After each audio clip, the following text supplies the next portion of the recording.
Parece que é para deixar. Então, vamos lá, fazer a nossa prece, iniciar os nossos trabalhos da noite. Agradecer a todo mundo aí de câmerazinha aberta, né? Uma solicitação aí do Santana, mas eu gosto muito também de câmeras abertas, muito. Vamos fazer a nossa prece.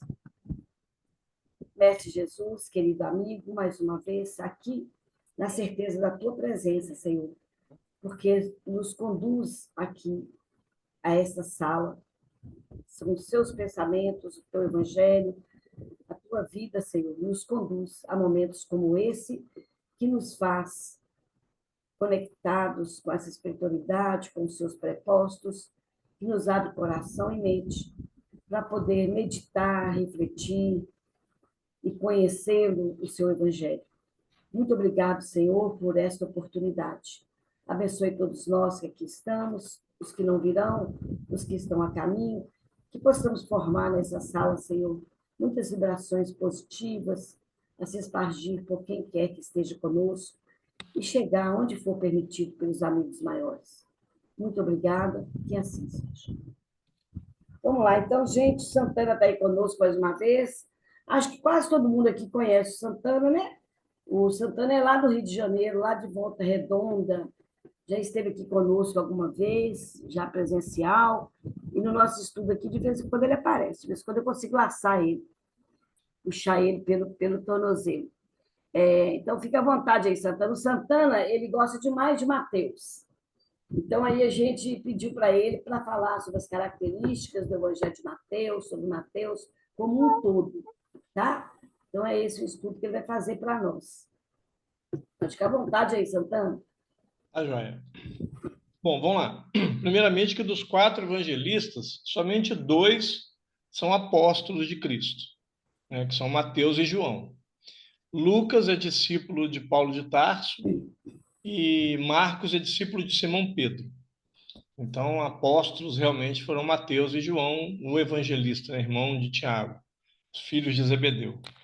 Mateus, conhecido como Levi, né, ele anuncia a sua chamada somente dizendo que Jesus chamou um tal publicano chamado Levi, dizendo, venha, siga-me, e ele seguiu.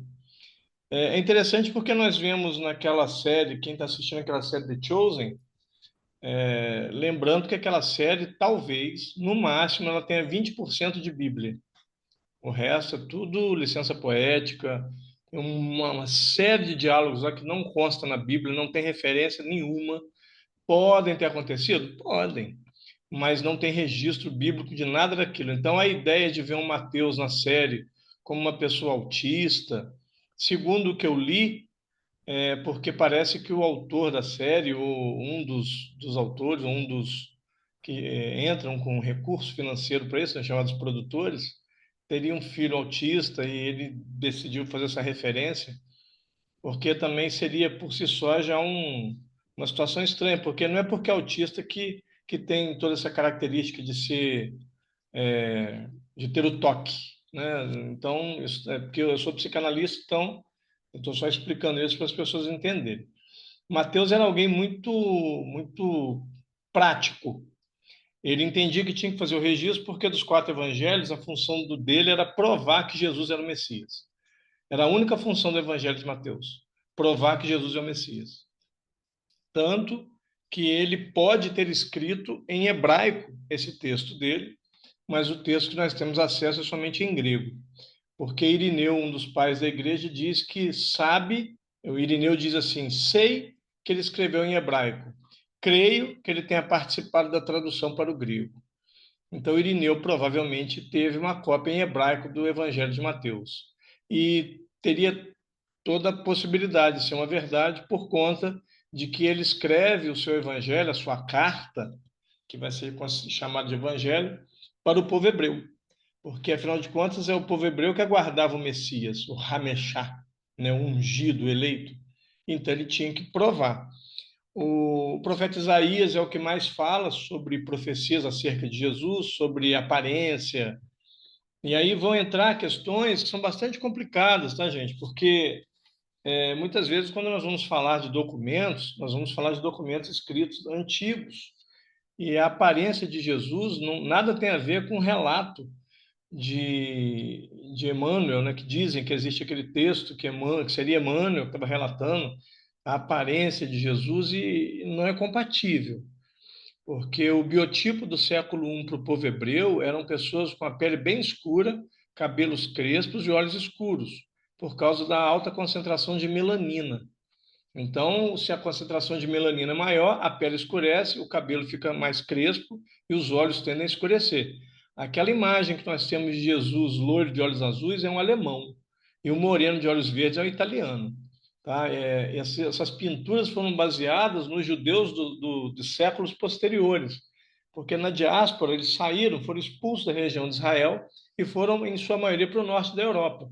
Obviamente, a incidência menor do sol fez com que a pele fosse clareando geração após geração, porque não era necessária tanta melanina, a natureza ela vai adaptar-se, isso já foi muito claro lá na Origem das Espécies, de Charles Darwin, que por força das condições, das situações, o vencedor é aquele que mais rápido e melhor se adapta.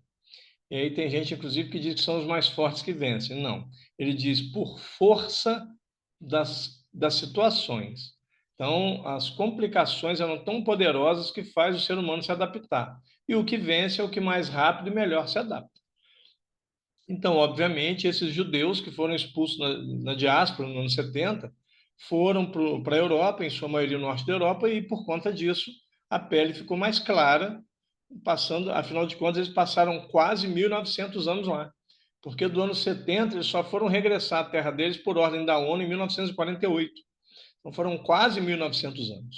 E lá, geração após geração, a pele ficou mais branca, porque perdeu melanina e por conta disso o cabelo ficou mais sedoso, os olhos claros. Então, aquele relato de Emmanuel, que eu não sei se realmente é de Emmanuel, preciso ficar claro, não existe base biológica para isso. Tá? O Emmanuel pode ter relatado a aparência por conta de uma influência do helenismo, que vem do século IV a.C., da expansão da cultura e da língua, da racionalidade dos gregos. E o problema é que no período do helenismo veio também uma característica que, infelizmente, ela, do meu ponto de vista, ela é bastante desastrosa por causa do seu excesso, que é um sub-ramo da filosofia que é chamado de estética. A estética é a ciência do belo. E tudo bem buscar a beleza, está tudo certo. O problema é que para os gregos aquilo que era bonito era bom e aquilo que era feio era mal, por conta dessa estética causada principalmente por conta do helenismo que fez com que se espalhasse. Tanto que no grego kakos quer dizer feio e mal e kalos, bom, bonito. Então, para ele seria isso. Então, obviamente que se houve esse relato, ele tentou relatar uma pessoa boa, mesmo sendo ele um senador romano, ele tinha influência, porque nós ouvimos isso na escola, né? Na minha época era chamado de ginásio, que o Império Romano tinha um outro nome. Além do Império Romano, era o Império Greco-Romano. Passa a ideia, inclusive, que os gregos eram sócios. Não eram. Os gregos eram um povo dominado como qualquer outro, como os judeus e todos os outros. Só que a cultura, a influência grega foi extremamente poderosa e fez com que eles assumissem, assimilassem algumas questões que não seriam compatíveis com a sua natural cultura, que é um processo chamado aculturação. Então, os romanos também, que foram alunos de mestres gregos, os imperadores romanos foram alunos de mestres gregos, eles passaram a entender também a ideia da estética, que se é bonito é bom, se é feio é mal, o que não é uma verdade, mas nós ainda assumimos isso hoje, porque quando uma criança faz pirraça, às vezes, eu costumo dizer, eu vi isso uma vez num grupo de pessoas, uma criança rodando no chão, igual um peão, e eu achei aquilo incrível. Eu falei, cara, isso aí, essa reencarnação foi muito rápida, porque era claramente um dançarino de breakdance. E isso ocorreu nos anos 80, então quer dizer, nos anos 2000, desencarnou e reencarnou muito rápido. E aí a mãe, de repente, olhou e falou assim, olha que coisa mais feia que você está fazendo. Eu pensei na hora, mas não falei. Pensei assim, não, feio não, é muito bonito. Era errado, mas não era feio. Então, nós ainda assimilamos essa questão. Então, provavelmente, se Emmanuel fez realmente esse registro, ele tentou colocar a bondade de Jesus através de uma aparência, e, naturalmente, uma aparência romana e voltada, inclusive, pela questão do movimento grego também. As estátuas gregas são sempre muito bonitas, né? Então, isso é só para a gente ter uma ideia. Então, por quê? Porque o profeta Isaías diz assim: ele não terá beleza ou formosura, para que isso não atraia as pessoas. Ele, então, olha só, Isaías escreve isso 7 séculos antes de Cristo, 700 anos antes. Por ali você tem uma ideia de que as pessoas já tinham o hábito de se atrair por alguém pela beleza, não pelo caráter, pelo conteúdo. E ele disse, então Isaías disse que ele não teria beleza ou formosura. O que quer dizer isso? Jesus seria uma pessoa feia? Não. Ele teria uma beleza comum, uma beleza que se perderia no meio da multidão. Nós vamos perceber isso quando é necessário que um apóstolo entregue o mestre, porque ali tem duas características. Uma para saber, porque eles eram muito parecidos, cabelos longos, barbas longas, né? Então era muito parecido. Então ele vai, beija o rosto para identificar, para deixar bem claro, ou seja, foi identificado por um seguidor dele, que é o tal do cara. E aí eles prenderam. Então não era jamais aquele homem de pele branca, louro, isso aí sem a menor chance. Isso aí, ele seria um albino e para o povo hebreu ele jamais seria aceito, porque ele teria um distúrbio, ele teria uma doença, sendo albino. Então ele não seria ouvido jamais. Então eu sempre explico isso primeiro, vocês me desculpem, porque as pessoas, mas o Emmanuel falou, não, ele pode ter falado, mas a biologia prova exatamente o oposto do que ele fala. Né? Jesus, sem dúvida, era um ser fantástico, né? Mas quando encarnado, uma pessoa espetacular, de uma energia absolutamente positiva, mas ele não era branco, nem tinha cabelo louro, nem olho azul, nem verde. Mas, ô Santana, eu nunca vi nada de concreto que Emmanuel falou isso.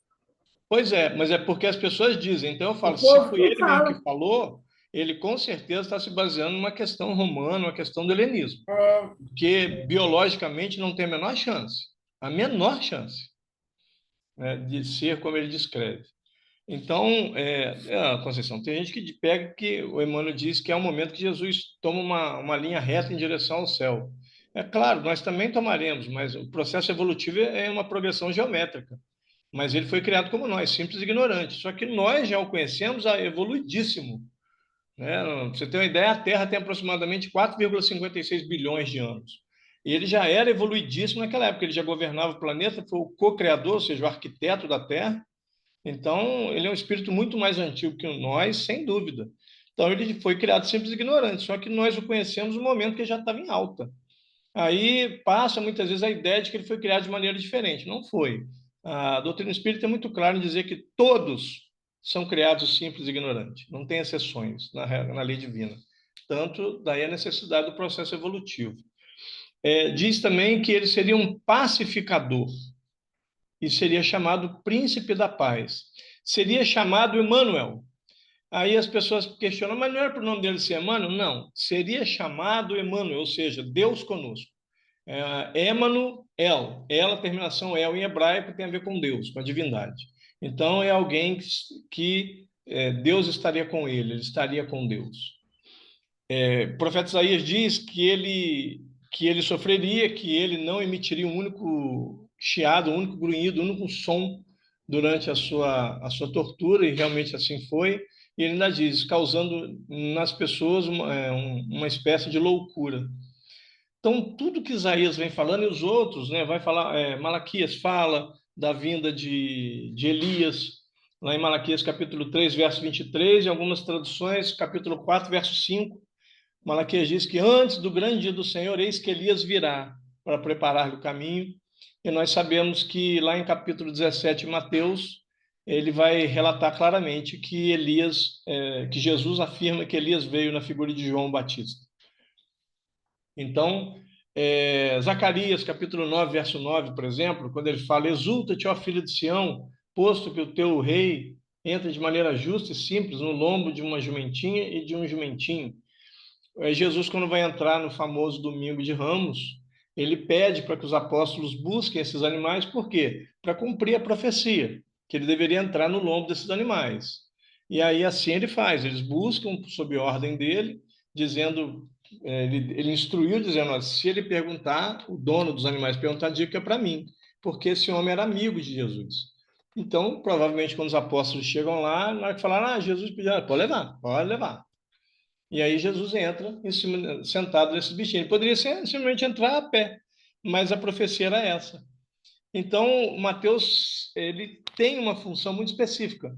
Ele quer provar. Por quê? Porque Mateus viu, ele teve acesso, ele estava lá. Então, ele viu que aquela criatura era, sem dúvida, o Messias, porque ele ia cumprindo as profecias dos profetas. E engraçado porque no The Chosen mostra um Mateus que não conhece as Escrituras. Isso não existe, tá, gente? Isso não existe, de forma alguma. Ele realmente conhecia tanto que ele vai fazer o relato, dizendo para que se cumprisse o que disse o profeta. Então ele já conhecia as Escrituras. E quando ele é chamado e, e ele sente a energia daquela criatura que o chama, ele entendeu que era esse mesmo Messias. E então ele começou a observar e memorizar, porque nenhum deles escrevia provavelmente no decorrer, isso foi feito depois, no que nós chamamos de amanuenses. São pessoas que escrevem o dito de alguém. Alguém vai ditando e a pessoa vai escrevendo. E ele foi de memória, foi dizendo, e as pessoas foram escrevendo. Ou ele já foi ditando para alguém, um amanuense antes, no decorrer. O que é pouco provável, porque o registro do Evangelho de Mateus ele varia de estudo para estudo, mas a data mínima conhecida é próximo do ano 50 depois de Cristo. Então, Jesus teria morrido em 33, Jesus deve ter morrido no ano de 27, porque Jesus nasceu aproximadamente no ano 6 antes da nossa contagem, né? Então, ele teria morrido no ano 27 da nossa contagem de tempo, com 33 anos e meio, mais ou menos. Então, quer dizer, 20 e poucos anos depois, Mateus vai fazer o registro, pelo menos. Há datas que falam de 64 e chegam a dizer 90. A 90 é pouco provável, porque não teria sido, então, Mateus, que não tem como eles viverem esse tempo todo. Naquela época, não. Eles já eram anciãos aos 30 anos, que é o momento em que o rabino podia ter voz pública. Então, Mateus sempre se encarregou. Ele começa o seu evangelho falando da filiação, né, de Jesus, da cronologia de nascimento. Por quê? Porque há uma promessa que Jesus seria da casa, ou seja, da família. Casa em hebraico, ela não necessariamente é a construção, ela tem a ver com a família. Então, ele seria da casa de Davi. Ele seria alguém que, que seria herdeiro do trono de Davi. E, obviamente, que o herdeiro do trono de Davi é José, o seu pai, e Jesus nasce através de José, em sua relação com Maria.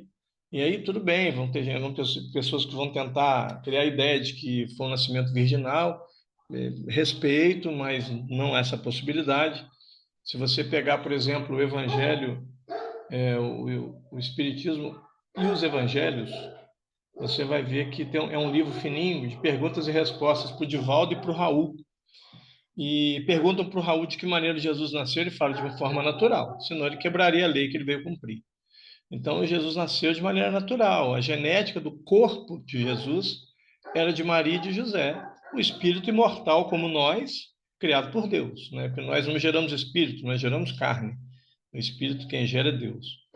Então, José é da família de Davi e, obviamente, Jesus nascendo a partir de José, ele também seria. Aí, ali eles tentam fazer um ajuste, dizer que se casou com Maria, que gerou Jesus. Mas Maria não é da linhagem de Davi. Quem é da linhagem de Davi é o pai dele, José. Então, tanto ele como Lucas vão falar da genealogia, e ele começa a falar das questões quando há o batismo, por exemplo, o registro de Mateus é muito claro, porque João vai conversar com ele e dizer assim, tu é que deveria me batizar. E aí ele diz, mas faça para que se cumpra a lei. Ou seja, eu preciso que você cumpra, eu preciso que se cumpra as profecias para que as pessoas possam me aceitar.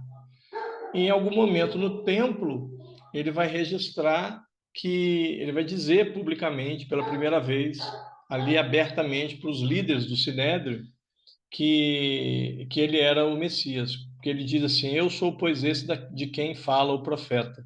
Ele está falando do livro do profeta Isaías, ele está dizendo, eu sou esse, que o profeta narra. E aí há uma confusão danada, eles ficam horrorizados, irritados, Por quê?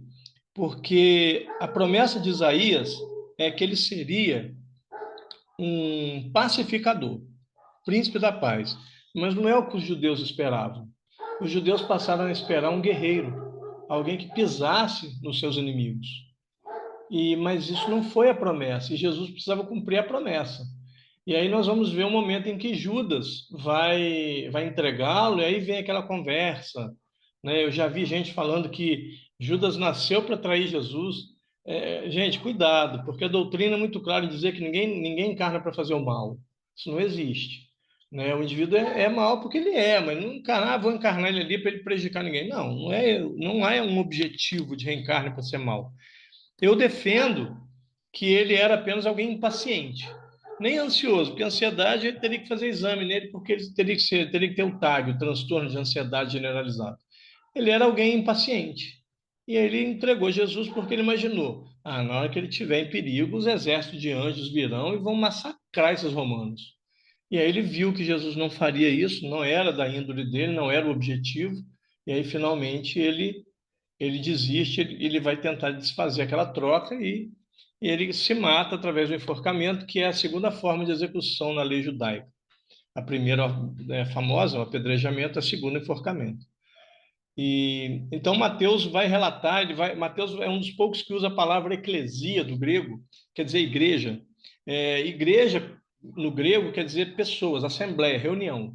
A construção que nós chamamos de igreja em grego é hieron, templo. Então, a construção chama hieron, templo. Nós, pessoas unidas, um grupo de pessoas, uma assembleia de pessoas, é chamado de eclesia ou igreja. E ele é um dos poucos que vai falar nessa questão. Ele vai deixar claro que Jesus vem sendo esperado pelos judeus, e isso é uma verdade. O único povo ali que espera o Messias são eles. Os persas esperam o enviado do Deus bendito da luz, o Ahazу Mazda. E Zaratustra diz que não seria entre eles, persas. Então eles deveriam vigiar os céus à busca de sinal, para que quando esse sinal ocorresse, eles iriam procurar onde nasceu e prostrar-se diante dele. Aí vem o famoso mito dos três reis magos, né? Não, alguém sabe me dizer o nome dos três aí? Baltazar, Ah, Belchior e Gaspar. sim, três nomes alemães. Três nomes de origem germânica. A Bíblia diz que Jesus foi visitado por uns sábios. Não diz que eram três, não diz que eram reis, não diz que eram magos. A palavra magog do passado quer dizer sábio e não mago. Então, até hoje nós temos umas traduções desastrosas dizendo que ele foi visitado por uns magos, mas não diz que eram três nem que eram reis. E esses nomes, três que você citou aí, que é o que eles citam, na Bíblia não aparece em nenhum único momento esses nomes. Não existe registro desses nomes em nenhum lugar na Bíblia. Isso foi tudo inventado posteriormente. E aí nós vamos pegar, por exemplo, a história pictográfica, a história através de quadros, que os três reis magos eram todos morenos. De repente, um ficou preto, um ficou branco e o outro ficou amarelo. No decorrer, nós vamos vendo. Ou seja, eles começaram a querer dizer que eram três reis das maiores raças do planeta: a raça negra, a raça ariana e a raça oriental. E é mentira, porque ele foi visitado por sábios persas. Tinham todos o mesmo biotipo. Mas é só você pegar a história dos quadros dos três reis magos, você vai ver que aí eu brinco, fala que um teve vitiligo e o outro teve um problema grave de fígado e ficou amarelo. E o que teve vitiligo ficou branco, porque todos eram com a pele bem escura, porque eram persas. Tinha uma pele bem escura. Gente, eu não tenho Santana, muita. Hã? tem até uma parábola mais assim acertada que fala que na verdade eram quatro reis, quatro. Não, essa parábola, na verdade, ele é baseado num filme chamado O Quarto Sábio, que, por sinal, é um filme muito bonito, mas ele não tem base bíblica, mas é muito bonito. Jesus faria provavelmente o que o mago, o quarto homem, o quarto sábio diz, né? Mas então não eram três, porque ele recebeu três presentes. A controvérsia, Jesus não recebeu nenhum desses presentes. Isso é uma referência a títulos que ele teria entre nós humanos. né? Ele seria um rei, ele seria um profeta e ele seria um sacerdote. Ele não recebeu nenhum desses presentes porque não era necessário. Eles sim prostraram-se diante dele, dos pais disseram que se fosse necessário, provavelmente entregariam-lhes as vidas no lugar da dele, que é a ordem de Zaratustra ou Zoroastro era essa, que é o fundador do zoroastrismo. Mateus tem uma referência muito importante, dizer que ele não veio só, obviamente, para os judeus, mas porque ele veio para todas as pessoas, por conta do processo do ID, que nós vamos ver Mateus falando do ID, que é para ir pregar, converter as nações em sacerdotes, final do Evangelho de Marcos também, onde ele fala aí depois de 2 em 2, por isso o testemunho de Jeová, quando vai, ele vai de 2 a 2, porque o texto diz ir depois de 2 a 2. Então tem referência, obviamente. Mateus registra, inclusive, o texto que, se existisse só aquilo na Bíblia, seria o suficiente para nós nos tornarmos pessoas do bem, pessoas melhores, que é o Sermão do Monte, os capítulos 5, 6 e 7 de Mateus. Ali, Jesus, inclusive, ensina a oração do Pai Nosso, cuja nossa tradução está errada também, que não é daquela forma, mas é interessante porque os nossos irmãos protestantes, eles têm por hábito dizer que a gente tem que orar em nome de Jesus. E Jesus deixou claro que não é necessário. Porque ele diz assim, se quiseres falar com o Pai, fale desta maneira. E aí ele ensina a oração do Pai Nosso, que é direcionada ao próprio Deus. Então, não preciso pedir nada em nome de Jesus. Isso é uma conversa que eu não sei até hoje de onde eles tiraram. Porque toda vez que alguém disse isso, eu vou mostrar esse texto de Mateus, as pessoas falam, mas aí é complicado. Eu falo, não, complicado não. Ele está dizendo que eu posso falar direto com Deus. Então eu posso. Ele falou que eu posso, que se quisesse falar com o Pai, ore assim. E, né? É, ali no capítulo, nos capítulos 5, 6 e 7 de Mateus tem uma síntese absoluta da filosofia de Jesus. Lembrando também, gente, que o evangelho não é de Jesus, então o evangelho é de Deus. Jesus veio proclamar esse evangelho. Tanto que ele diz: Meu Pai que me enviou para lhes dizer essas coisas. Então, tudo bem, pode continuar falando o evangelho de Jesus, não tem problema.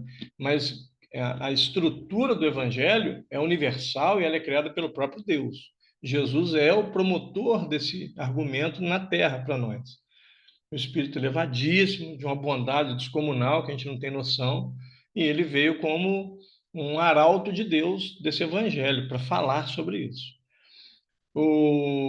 Vamos ver ele questionando acerca da grandeza do João Batista, de João Batista, por conta da ideia de que, quando ele diz que entre os filhos de mulher ele está entre os maiores, mas o reino dos céus está entre os menores, ou seja, existe uma proporção diferente para estar no reino dos céus da maneira que eles poderiam imaginar na época, né? Aquela questão de junto de Deus, próximo do trono de Deus, como eles imaginavam.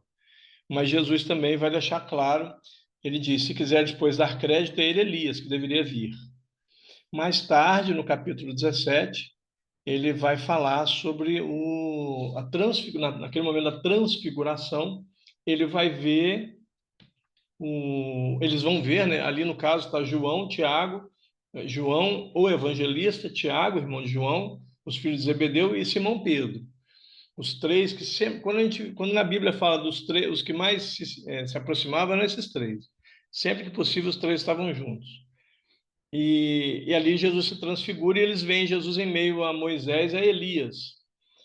O texto diz, lá no livro que relata, né, a história de Elias, né, que ele teria sido como que retirado de uma carruagem de fogo. Ele não teria morrido, ele teria sido a expressão que seria uma coisa mais ideal seria ele foi tirado com grande velocidade e com muita violência, que é o famoso arrebatamento, a ponto de quem está do lado simplesmente quando olha já não vê a pessoa mais ali.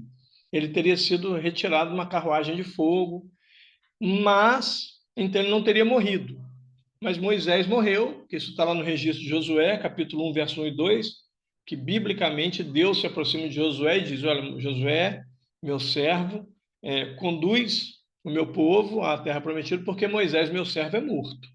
Então, o próprio Deus disse que Moisés está morto e que Josué deveria seguir a campanha em direção à terra prometida. E agora nós vemos Jesus lá adiante, né, em meio a Elias, que sim, morreu, porque se ele afirma que ele é João Batista, ele nasceu de Isabel e de Zacarias, e o outro seria Moisés. Eles questionam se deveriam montar 3 tendas para eles, e ele disse que não é necessário, porque eles já estavam de partida. Então ele confirma que eles eram Elias e Moisés. Descendo o monte, logo após isso, eles questionam: Senhor, é verdade que Elias deveria vir antes de ti? E ele diz que sim, é verdade que Elias deveria vir antes de mim, mas Elias já veio, esteve entre vós, fizeram dele de tudo o que quiseram e não o reconheceram. E eles entenderam que Elias falava de João o Batista. Então, o próprio Cristo afirma que João o Batista é a reencarnação do profeta Elias. Então, ali, Mateus também registra isso, que, que tem essa conexão, essa ligação. Então, Elias realmente já veio, comprovou o que disse na Malaquias, que o Elias viria preparar o caminho do Messias e veio. Ele está dizendo que é João Batista, e João preparou o caminho de Jesus realmente. Então, está tudo certo. E assim ele foi buscando essas comprovações. Nós vamos pegar, por exemplo, um momento no capítulo 24, que é chamado Sermão Profético, que é muito famoso, onde ele fala da falsidade possível, futura de profetas e de cristos, né? Falsos cristos e falsos profetas. E é interessante porque ali no registro de Mateus é muito claro que era uma questão futura, mas que haveriam esses sinais para nós sabermos que era a mudança dos tempos. E aí, que é o fim dos tempos. É interessante porque, então vai acabar o mundo? Não, fim dos tempos. Nós já tivemos um fim dos tempos na Terra. Nós tivemos um fim dos tempos de mundo primitivo para provas e expiações. Nós vamos ter um novo fim dos tempos, de provas e expiações para regeneração.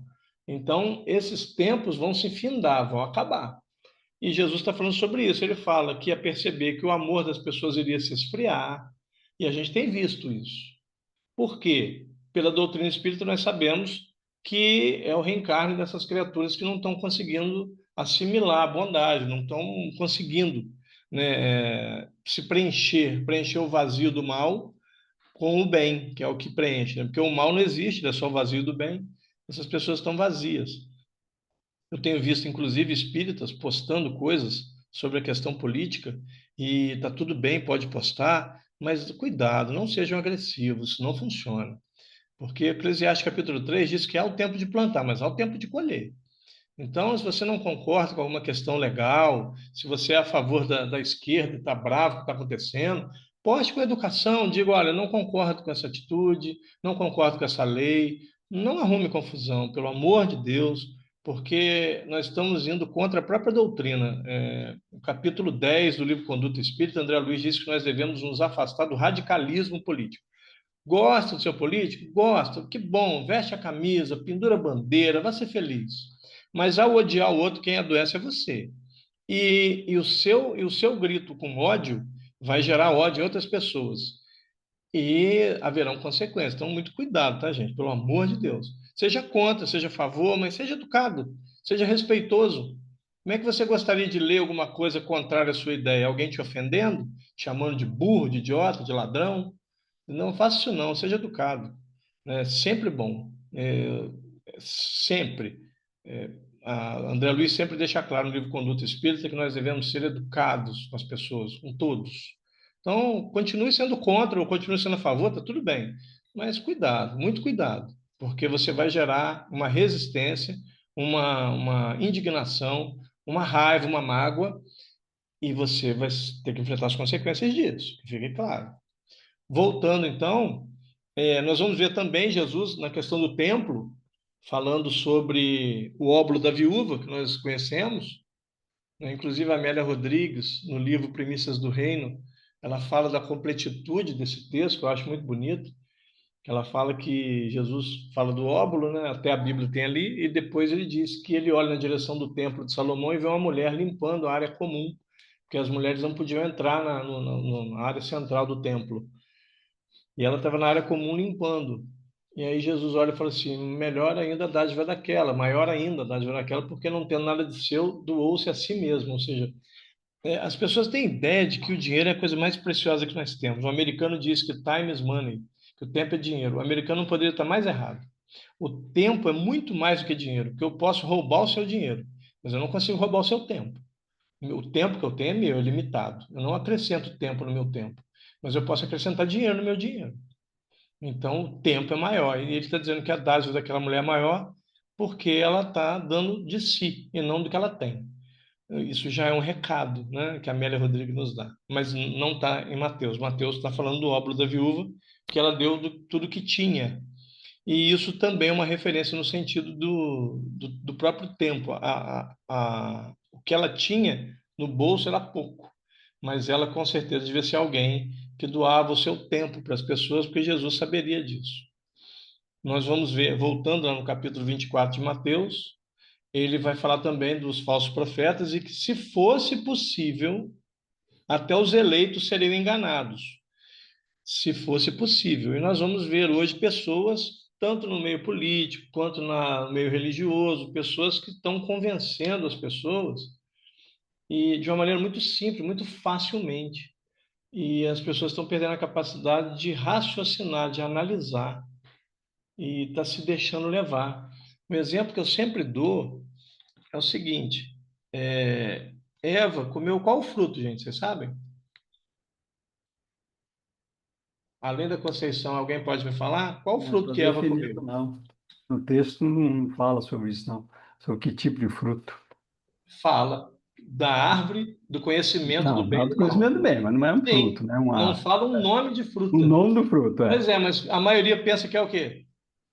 Bom, isso eu não sei. Maçã. A palavra maçã não aparece em Ah, nenhum lugar da Bíblia, nenhum lugar. Nem no grego do Novo, nem no Antigo, no hebraico, nem no aramaico do Antigo aparece a palavra maçã. O profeta Jonas, ele não queria ir a Nínive porque ele era um profeta judeu, mas foi ordenado a ele a si mesmo. Ele não queria ir porque ele não aceitava que um profeta judeu fosse pregar a não-judeus, a gentios, a um povo pagão. Ele resiste, ele luta, luta, luta. Ele no barco, eles entendem, descobrem que ele é um profeta fujão, revoltado, jogam ele para fora do barco e ele é engolido. E quando abrem o ventre do animal na praia de Nínive, ele está lá dentro. Que animal engoliu Jonas? Baleia, não, fala o O texto, só texto, fala o do peixe texto grande. diz grande peixe. A baleia é É. um cetáceo e todos os cetáceos são mamíferos e não existe uma única espécie de baleia no planeta que tenha a garganta larga suficiente para engolir um ser humano. Todas elas, não importa o tamanho, têm gargantas extremamente estreitas, tanto que elas só alimentam de pequenos peixes e de plâncton. Não é possível uma baleia engolir um ser humano. O texto diz grande peixe, não diz que é uma baleia.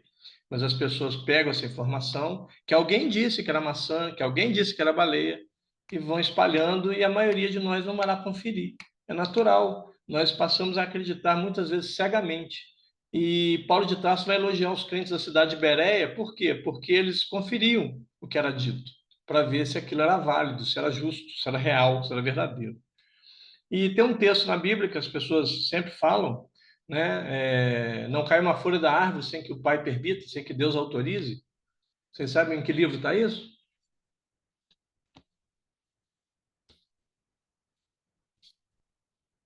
Ninguém. Pois é, eu tenho um aluno que está há 16 anos procurando na Bíblia dele. Esse texto está no Alcorão, nunca esteve na Bíblia. Nunca foi bíblico esse texto. E as pessoas dizem, lá na Bíblia diz, não, não diz. Não diz isso. E ainda tem uma mais antiga. Ah, lá na Bíblia não diz que de 1000 passará, 2000 não chegará? Não diz, não. Isso é de Michel de Notre Dame, século XVI, conhecido como Nostradamus. Isso nunca foi bíblico. Ou seja, nós ouvimos, passamos à frente e não conferimos. Então, é importante, o que nós estamos conversando aqui hoje, fazer a leitura do texto para rever essas informações, baseado no que nós estamos trocando aqui hoje, essas informações, que é muito importante. Mas lembrar também que uma das características de um falso profeta é que muitas vezes ele só convence, ele é um sofista. Sofistas são pré-socráticos, que eles convenciam uma pessoa de algo, não necessariamente da verdade. Então, muitas dessas pessoas hoje, esses falsos cristos e falsos profetas, o são porque eles estão convencendo as pessoas de coisas que não são verdadeiras. E aí, por conta disso, a ideia da falsidade, muitas vezes só por puro interesse. Por exemplo, o dízimo é uma instituição para os judeus, é uma obrigação do judeu, é chamado de lei de caridade. O judeu é obrigado a dizimar, o cristão não. Essa lei nunca foi determinada para nós, nunca foi para o cristão. Isso é para o judeu. O judeu até hoje faz isso porque ele entende que tem que ser feito porque é uma lei. É uma religião, é um povo teocrático, governo exercido pelo divino, e eles entendem que aquilo ali, se não fizer, serão penalizados. Então, olha só, nós pegamos coisas, assimilamos essas coisas, e nós vemos esses falsos cristos ainda dizer para a gente, falsos profetas dizer, se você não contribui com isso, você está roubando de Deus. E a pessoa acredita, ela acredita que ela pode estar roubando Deus, e eu fico pensando, como roubar de Deus? Se tudo que existe é dele. Como disse um comediante certa vez, uma frase que eu adorei, que não foi um momento de comédia dele, ele disse assim: o dinheiro não é meu, é só a minha vez de gastar.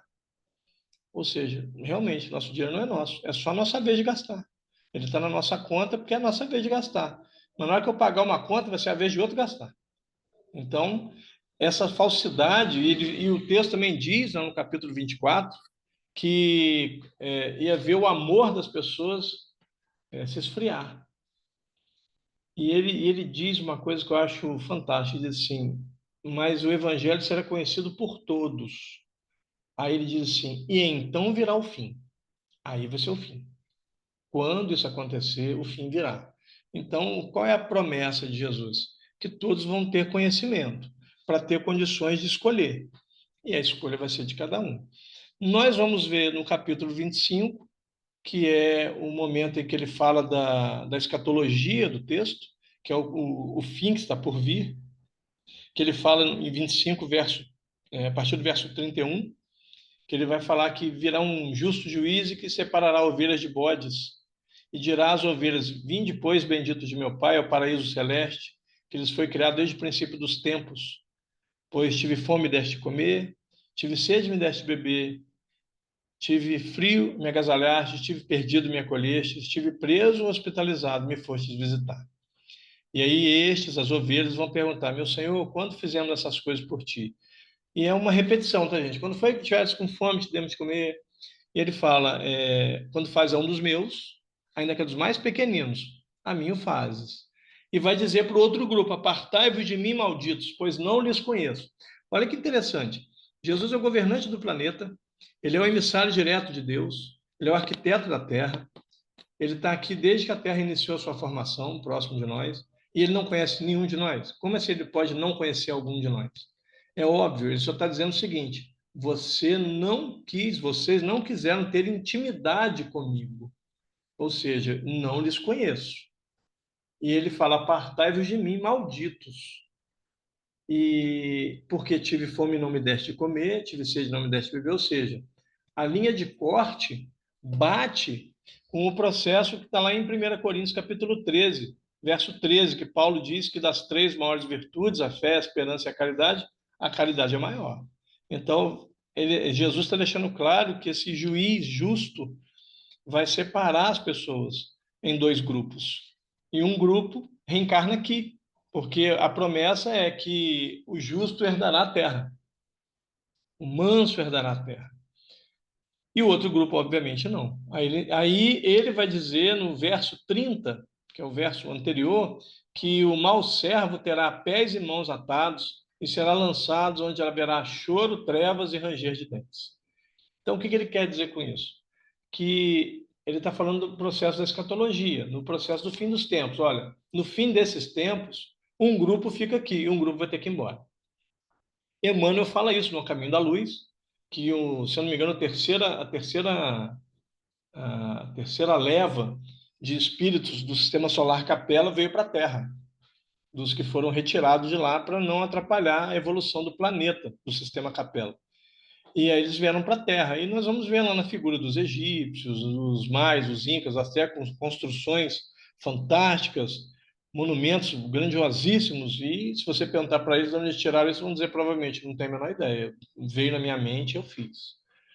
Então, nós vamos ver que é buscado esse conhecimento. Eles eram pessoas muito bem instruídas, mas moralmente não eram evoluídos na questão moral. Por quê? Porque a moral, então, seria, segundo Jesus, no capítulo 25 de Mateus, a linha de corte. Chegou-se a um nível moral capaz de ficar aqui. Ou não chegou nesse nível moral, então vai ter que ser retirado para não interferir, não atrapalhar a evolução do planeta Terra. Então, isso vamos acompanhando e seguindo o texto de Mateus, onde ele vai mostrando as passagens, o momento em que Jesus morre fisicamente, que ali então é um corpo material, sem dúvida, é um corpo comum, é um corpo de carne e osso, mas depois que ele morre já não é mais. Depois que ele morre, nós vamos ver claramente que Jesus está num corpo fluídico. Por quê? Porque o registro de Mateus diz que ele entra num lugar que está fechado. E por que ele nunca falou isso antes? Porque o lugar está fechado. E ele entrou. Então, ele entrou num lugar fechado, ele atravessou parede ou porta. E um corpo fluídico atravessa parede e porta, pode ser tocado, mas ele não existe como uma realidade material, como no nosso nível. É uma coisa, uma matéria mais essenciada. Não tanto quanto pelo espírito, mas também não tão pesada quanto o corpo físico. E diz que eles só o reconheceram pela forma de partir o pão e de saudar.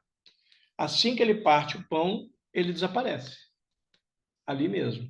Mais tarde ele vai aparecer para Tomé e vai deixar Tomé tocar a marca, né, do furo na mão que o prego causou.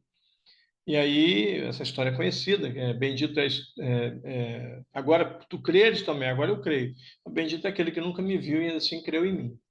E ali nós vamos ver o registro até que finalmente Jesus vai vai alçar o voo, segundo eles, voltando para casa, né? Voltando para o reino dos céus. Né? Nós vimos ali o julgamento, vai ter o registro, obviamente, né? Dessa questão. Entender que ali eram dois Yeshuas.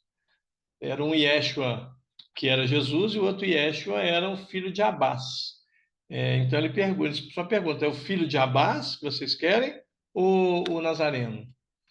Porque os dois se chamavam Yeshua, que seria o nome verdadeiro de Jesus é Yeshua, tá, gente? É o mesmo nome Josué. Jesus e Josué é um nome só, em hebraicos, e é Yeshua.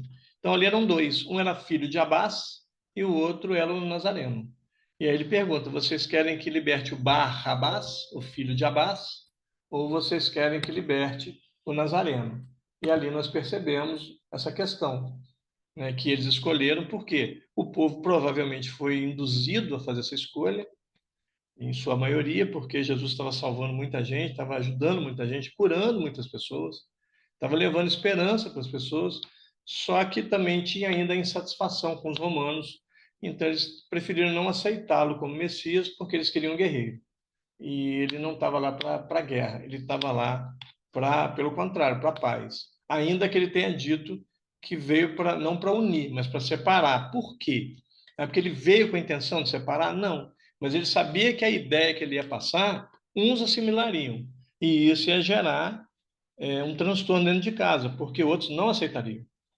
E então as pessoas iriam se separar, iria causar dissensão entre as pessoas da própria família.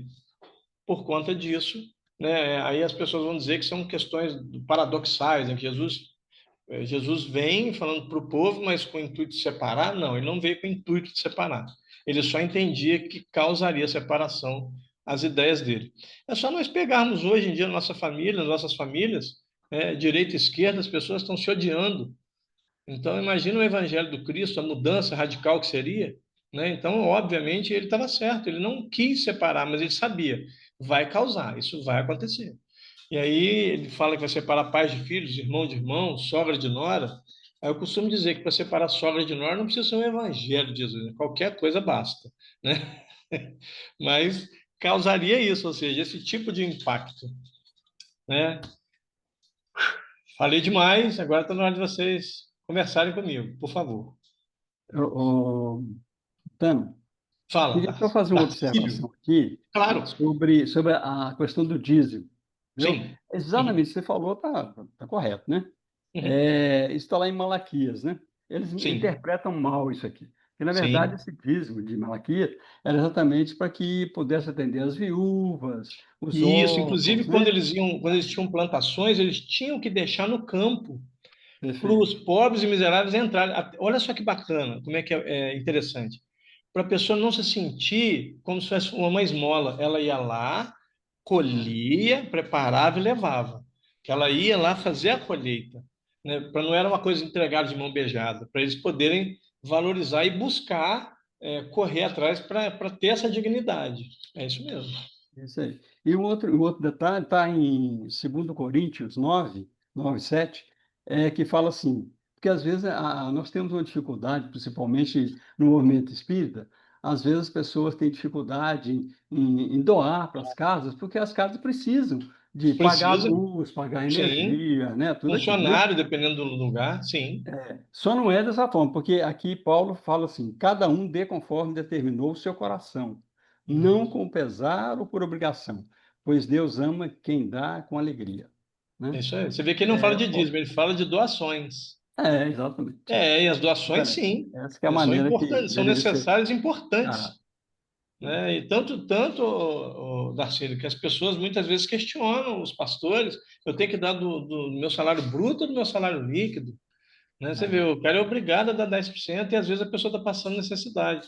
é A verdade. teologia da prosperidade, que foi um grande crime teológico, ela foi instituída, ela foi criada a ideia por Benny Hinn, um profeta, um pastor americano.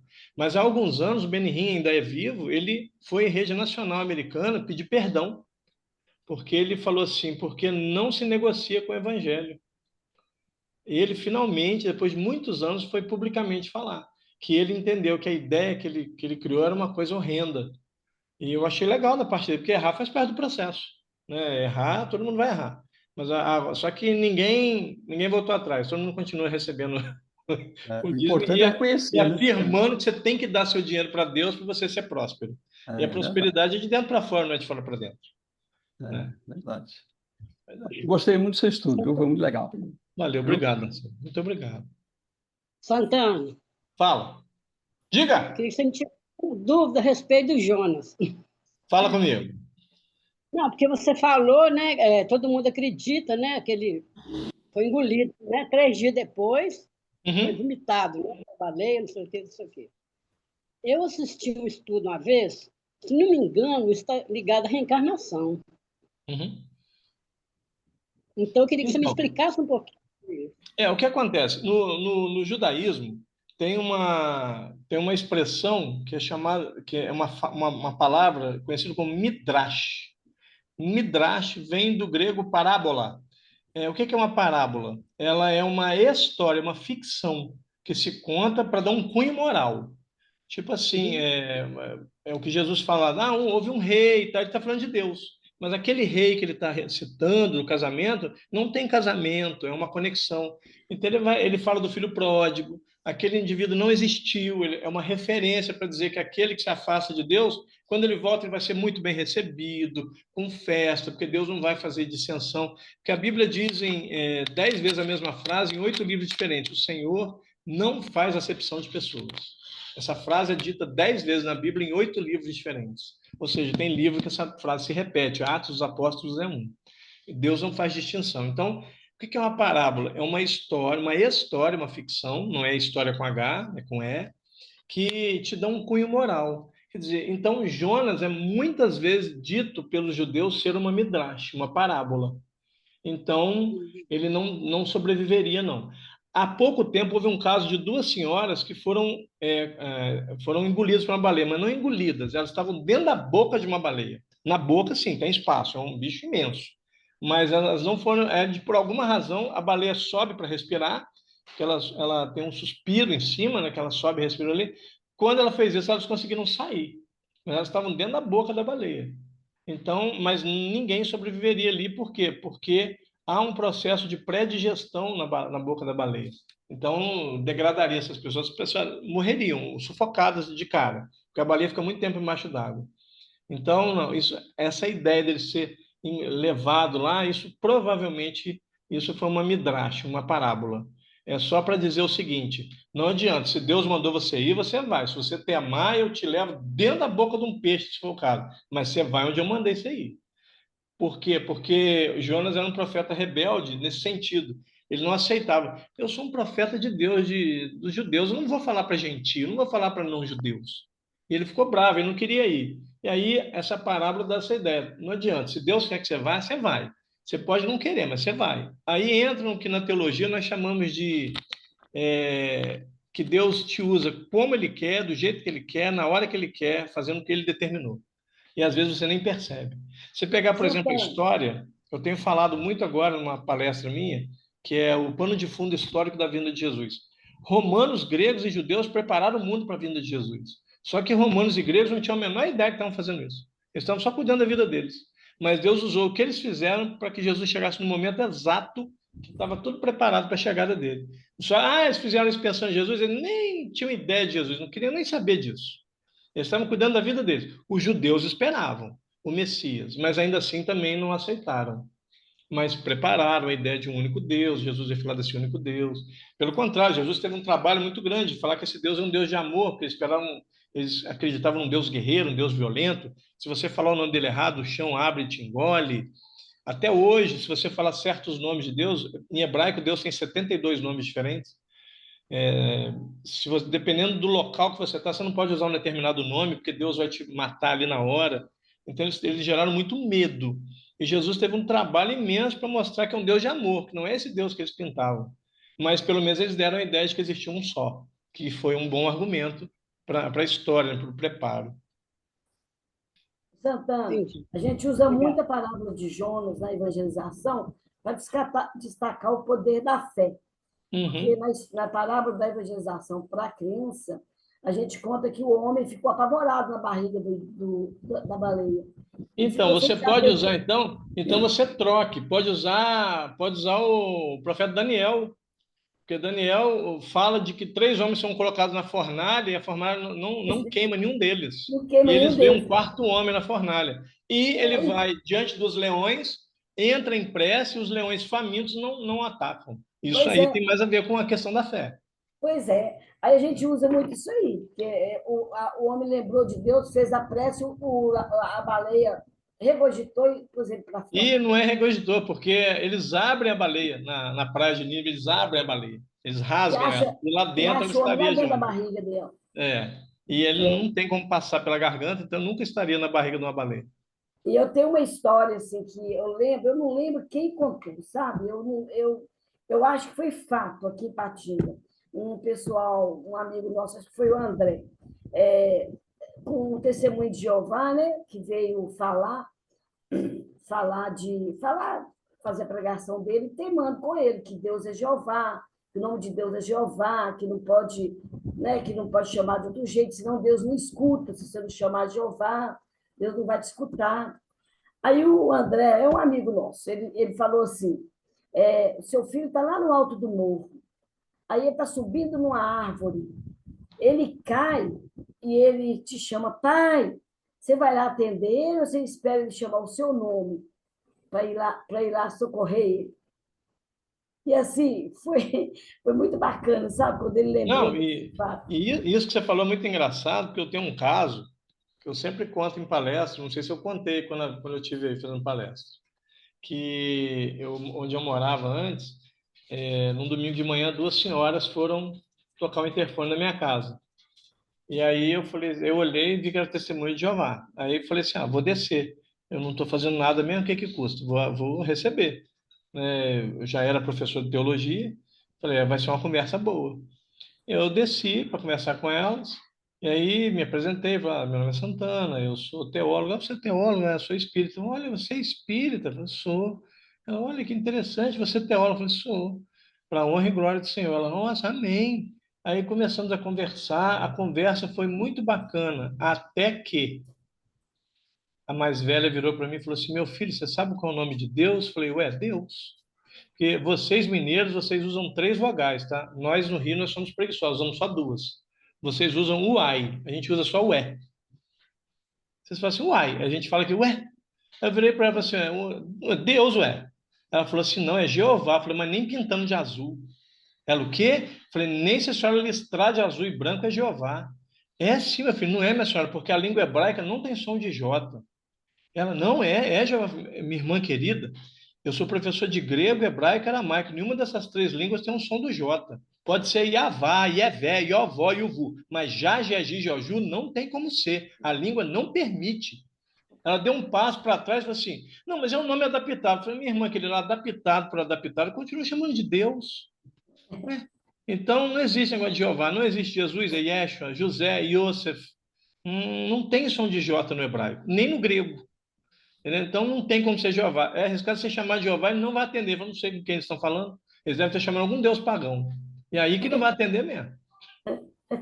Eduardo, Provavelmente o nome de Deus é Yahvé. É um A gutural, um A que vem do fundo da garganta, o Ar, Yahvé. Provavelmente, porque para nós é chamado de tetragrama sagrado. São 4 letras hebraicas, mas nós não sabemos quais são as vogais que acompanham. Porque o alfabeto hebraico tem 22 letras e todas são consoantes. Não existe vogais. A vogal é subentendida.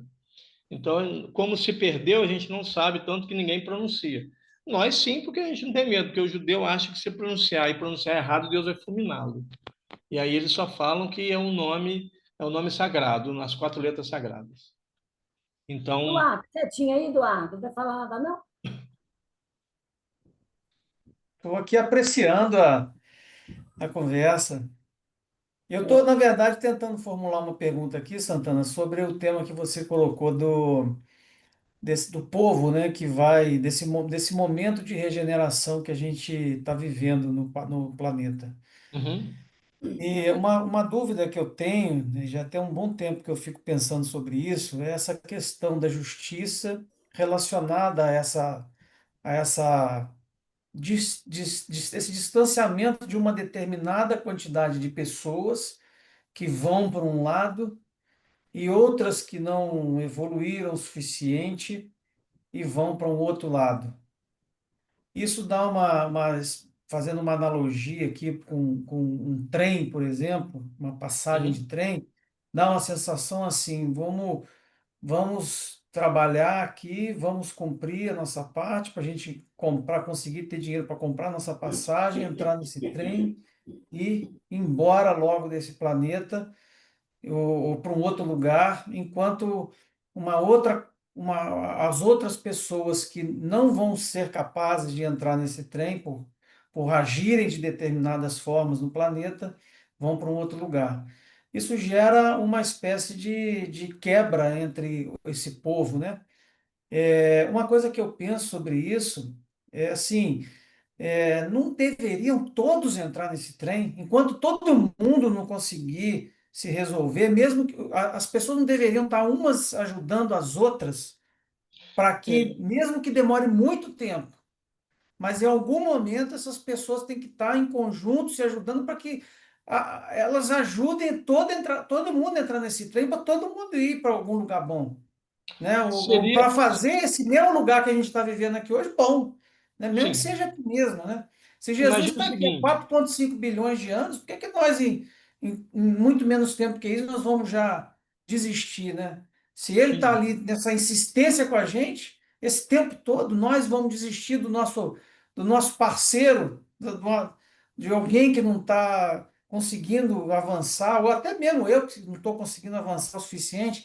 Imagina, eu vou me sentir desamparado por alguém que poderia estar aqui, né, podendo me abraçar e me levar para frente para conseguir entrar nesse trem junto com todo mundo.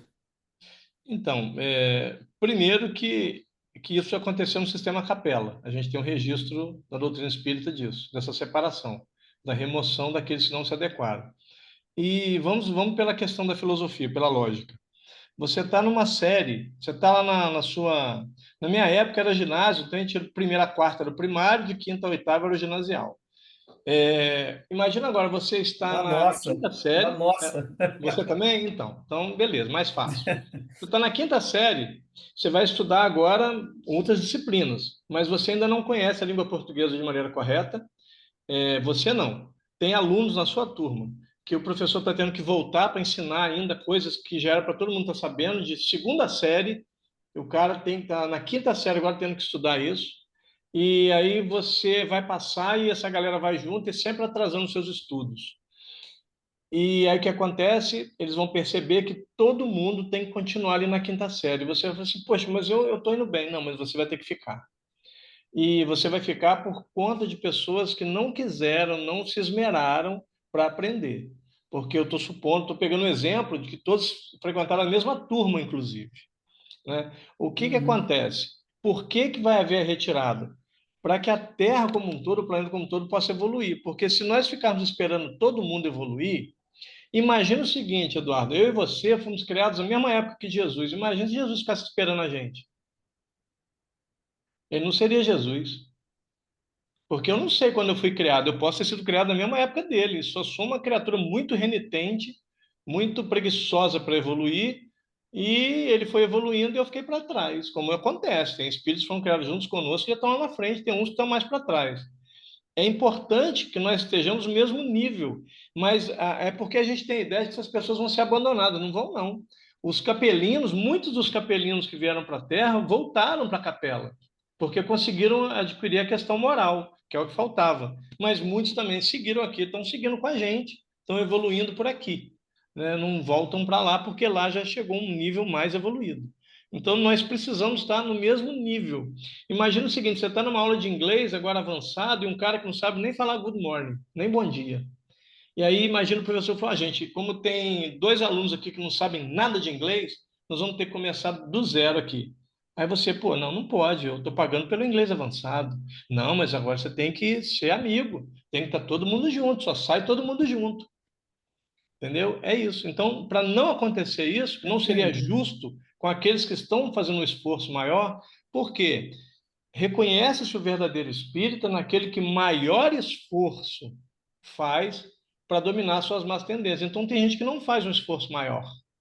E esse não é o verdadeiro espírita.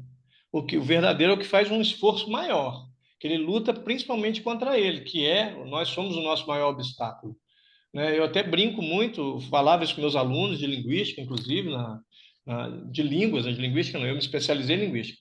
Eu dava aula de grego, hebraico, aramaico, eu falava, olha, a primeira aula, se o dicionário é pai dos, as pessoas, burro. Eu falei, não, o burro é preguiçoso. Ele reclama 2 horas de palavras diferentes, mas não vai no dicionário olhar. O dicionário é um pai dos inteligentes, porque o inteligente quer sempre aprender.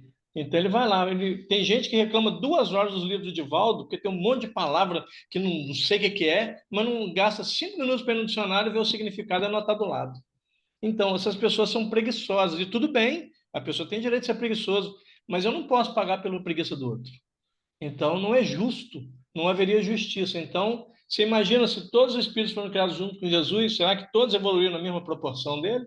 Ou ele teve que ficar esperando todo mundo para sair junto? Então, não é justo, é só por isso. Cada um tem seu tempo, e você não vai ser abandonado, fulano vai ser abandonado.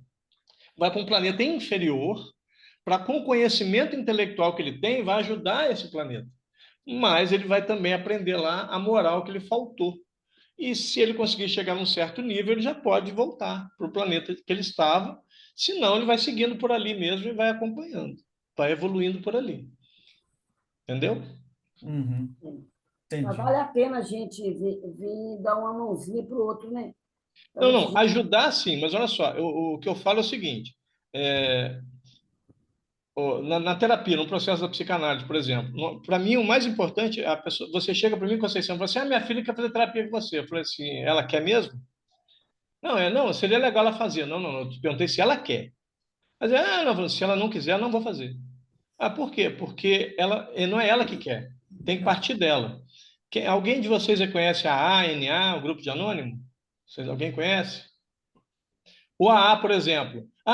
Eu vou levar você. Não. Você tem que. A primeira sessão você tem que ir com seus próprios pés. Depois que você estiver lá dentro, vão ter padrinhos para te ajudar. Mas você tem que realmente querer. Porque o primeiro passo é reconhecer que você não tem controle sobre a bebida. Então você vai ter que buscar. Então a pessoa precisa querer ser ajudado. Não adianta eu ajudar alguém que não quer ser ajudado. Eu vou. Aí vem Jesus dizendo: vou jogar pérolas aos porcos. Quer dizer, eu vou gastar algo importante com alguém que não está valorizando.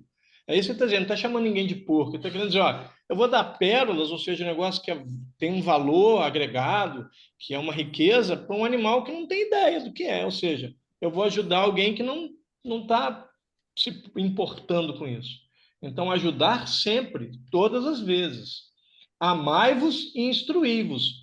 Mas e se a pessoa não quer ser instruída? Como é que eu vou fazer? Eu vou virar um chato? Eu vou ser aquela pessoa que toda hora que você vai falar comigo, eu vou ficar te perturbando? Você tem que fazer caridade. Você vai dizer, pelo amor de Deus, o cara não vai mais olhar na minha cara. Na hora que chegar em algum momento, vamos numa festa. O fulano, vai, então não vou não. Por quê? Porque ele é chato. Então, agora, se a pessoa fala assim, poxa, eu estou precisando de ajuda, eu quero estudar, nós sabemos que tem livros da doutrina espírita que são bem complexos, por exemplo, a Gênese Bíblica, né? E vai montar um grupo, estou com dificuldade, então vamos ler juntos, vamos estudar juntos. Você quer? Quero. Então, tudo bem. Ah, não, é porque isso, porque aquilo. Aí a pessoa vai arrumar tantas desculpas porque ela não quer. E ela tem o direito de não querer. Ser ignorante, ou seja, ignorar alguma coisa, é um direito nosso. O Chico diz isso. Ao outro eu dou o direito de ser como ele é. A minha obrigação de a cada dia ser melhor. Então eu vou obrigar a mim melhorar, mas eu não posso obrigar o outro. Se o outro quiser ajuda, eu vou ajudar, com certeza. Mas ele precisa. Hoje mesmo, ontem, uma menina lá de Ubá, amiga, amicíssima minha, mandou mensagem para mim que ela começou a estudar a Bíblia e a parceira dela também vai começar a estudar. Que se eu podia fazer um estudo acompanhado para ela, falou assim, olha, eu não faço isso porque eu não tenho tempo, mas você pode juntar dúvidas e entre em contato comigo que a gente para e conversa, 1 hora, 2 horas, eu vou tirar as dúvidas. Ou seja, ela virou para mim e falou que queria. Aí o que eu fiz? Vamos marcar. Eu falei, não, você vai juntar as dúvidas e vai me procurar. Eu não vou procurar ela, porque eu quero ver se ela realmente quer. Se ela quiser, eu estarei disponível para ajudar. Tudo que eu souber, eu vou ensinar. Tudo, tudo, sem exceção. Mas ela tem que querer. Entendeu? O Einstein diz que é uma força maior do que a nuclear, a vontade. Essa vontade tem que existir. Cadê a Conceição? Foi embora? Ô, Santana, tá ouvindo? Estou ouvindo. Ah, é, resumindo tudo que você falou aí, principalmente a abordagem sobre a pergunta do Eduardo, Uhum. é, é, se resume no livre-arbítrio. Sem a menor dúvida. Eu falo o seguinte: a única pessoa que pode mudar você, Elizabeth, do que você é para qualquer outra coisa é o próprio Deus, sem a sua vontade. Mas ele não vai fazer isso. Por quê? Porque ele deu o livre-arbítrio. Ele Sim. deu o direito de você escolher. Então, ele é o único que pode, ele não vai fazer. Não, e não vai porque ele não viola as suas criaturas, ele Exatamente. E Deus é respeita, perfeito. Se ele ele definiu que é para respeita. você fazer suas decisões, então é para você ter suas decisões. Isso mesmo.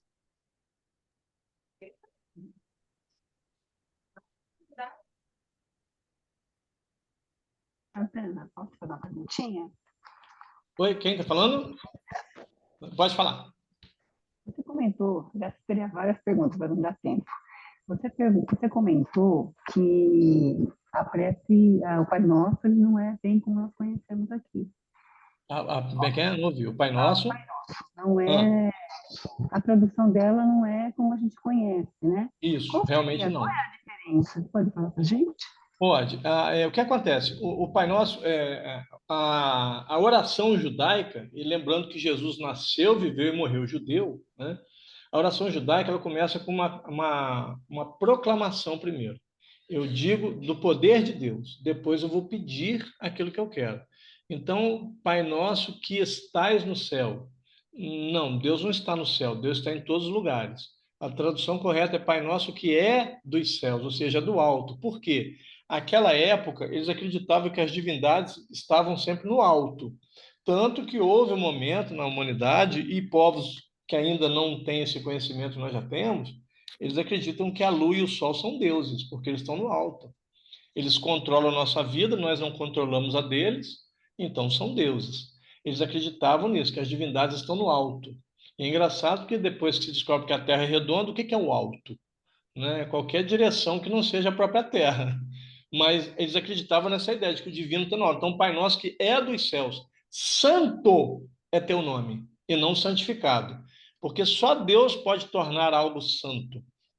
E do ponto de vista da teologia, tornar alguém santo é tornar alguém separado, ou seja, alguém que vai ser uma influência positiva no meio da multidão, que é a ideia do santo. O santo é alguém separado em meio à multidão. A pessoa está ali lidando com todo mundo, mas é uma pessoa diferenciada. É um Chico Xavier, uma Irmã Dulce, uma Madre Teresa, pessoas que o Divaldo lá na comunidade lá na Bahia, é alguém que estava no meio dos outros, mas era diferenciado.